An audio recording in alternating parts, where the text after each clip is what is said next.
Не е само една работа што треба да се крпи или да се смени во македонското судство. Но, работата е во тек. Минатата недела власта и опозицијата ги усогласија и изгласа измените на законот за судовите и за судскиот совет. Во разговорите со опозицијата дојдовме до момент дека можеби треба да вметнеме и уште неколку додатни критериуми кај дисциплинските повреди, особено кај разрешувањата. Пазарот ги задоволи желбите и очекувањата на политичарите, но се чини ги подкопа позитивните очекувања кај судиите. Сметам дека во крајна линија останува тестот на времето да докаже дали таквото политичко, да кажам, пазарење ќе биде на штета на судиите.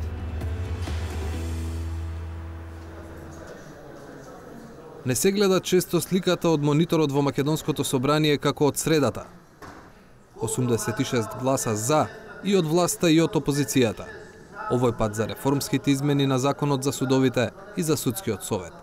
Добро е што опозицијата влезе во целава работа во однос на тој пакет на реформски закони. Верувам дека вакви закони во кои што ќе биде вклучена и опозицијата во наредниот период ќе бидат во што поголем број. Но во сенка на главната вест дека власта и опозицијата заеднички се договориле за нешто, остана што точно договориле. Кусиот одговор на прашањето е се сменија критериумите за унапредување и за разрешување судии. Досега кога се бираше председател на суд или судија во повисок суд, судскиот совет прво правеше рангирање на кандидатите според бројот на бодови. Бодовите се добиваа според математичка формула со неколку критериуми пропишани во интерен акт на советот, како на пример број на сработени предмети. Разликата е што сега има повеќе критериуми за оценување, а формулата за пресметка на бодовите е вметната директно во законот за судскиот совет.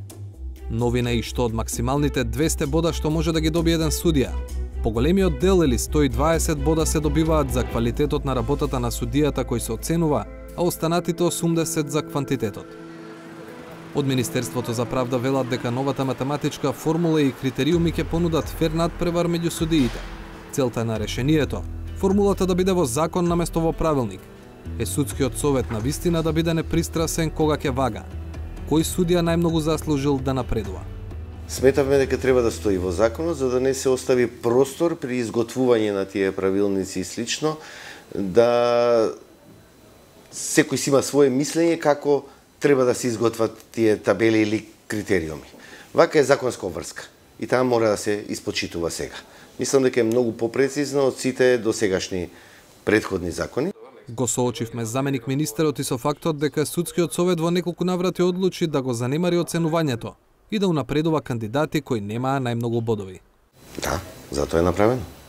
Тој што ќе добие највеќе бодови, тој би требало да напредува. Би требало или мора да биде така? Мора да биде така, всушност би требало да биде избран. Нели, јас не сум на местото на судскиот совет за да кажам што ќе изберат, меѓутоа тоа е се направено токму стрикно за да се испочитува тоа рангирање на ранг листата и да се оди од највисокото, од првото место према надоле. Реформите во оценувањето и напредувањето на судиите, генерално, позитивно поминуваат и кај судиите. Но вели председателот на нивното здружение, само ако се имплементираат како што е на хартија. Генерално, во однос на овој сегмент за кој што сега разговараме, има поместување. Особено со метнувањето на некои од критериумите кои се предмет на оценување, квалитетот, например, на пресудите. Но сега се оди во една друга конотација, да се испитуваат пресуди конкретни во однос на квалитетот. Ова прашање за мене ќе остане проблематично во најмала рака, во принцип затоа што не знам кој ќе го оцени квалитетот на пресудата, например, на Врховен суд, да кажам, доколку оценувачот е од Основен суд. Само од праксата, вели Сеити, ке може да се види и дали новиот начин на бодување ќе им даде еднаква можност за напредување на сите судии, без разлика на подрачјето во кое работат.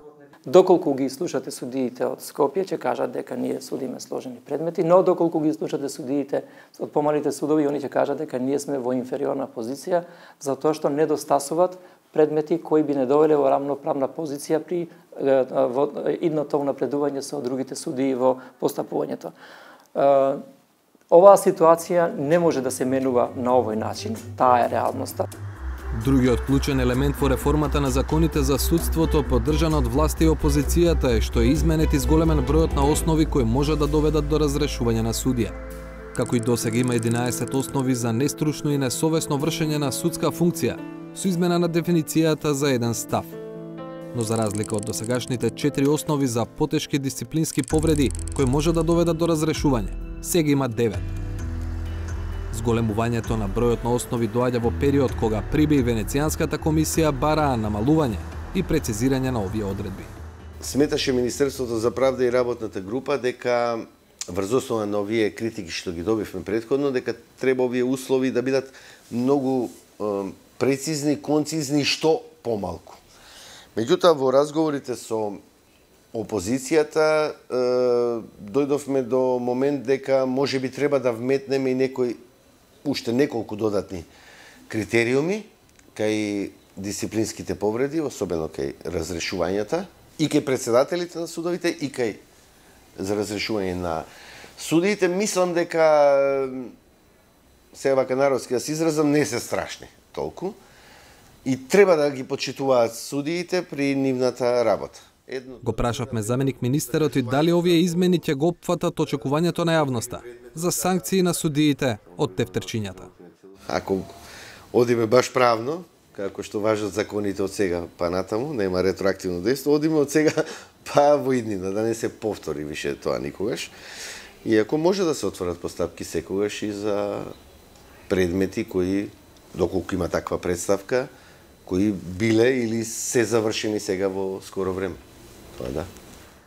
Усогласените одредби меѓу власта и опозицијата за разрешувањето на судиите не наидуваат на поддршка кај првиот човек на Сдруженијето на судиите. Моја првична оценка е дека неколку од овие основи, особено непочитувањето на начелата на Европскиот суд, иако што и досега беше како основ за разрешување, само во друга формулација, воопшто не треба да стои, требаше да отпадне. Застареноста е проблем кој не зависи само од судијата. Доколку вие имате една одредба каде што е не до крај објаснета, а постои како основ за разрешување, тогаш вие сте на многу лизгав терен и не знаете како ќе се однесува утре регулаторниот орган, регулаторното тело, судскиот совет. Управниот одбор на Сдруженијето на судиите и формално ќе заземе став за последниот корпус реформски зафати во судските закони кон средината на месец мај. Но веќе може да се насети дека додека власта гради доверба со опозицијата, го намалува ентузијазмот кај судиите. Се поставува прашањето дали финалниот изглед на тие закони ќе ги задоволува потребите на реалното судство, потребите на граѓаните на крајот на краиштата. И доколку вие правите закони кои возможуваат интегритет на судија, имате поголеми гаранции дека ќе наидете на објективно судство. Доколку вие ги рушите тие принципи, тогаш сигурни се очекувањата дека ќе имате помалку шанси да добиете квалитетна правда. Веќе очигледниот спор за правецот на реформите на релација судска извршна власт можеби ќе биде изгаснат уште пред да се распали. За сите спорни точки има договор да се следи ставот на Венецијанската комисија, кој се очекува на почетокот на летото. А токму за тогаш се планира и третиот реформски пакет во правосудството, кој е далеку посуштински од законите, кој во средата ги изгласаа власта и опозицијата.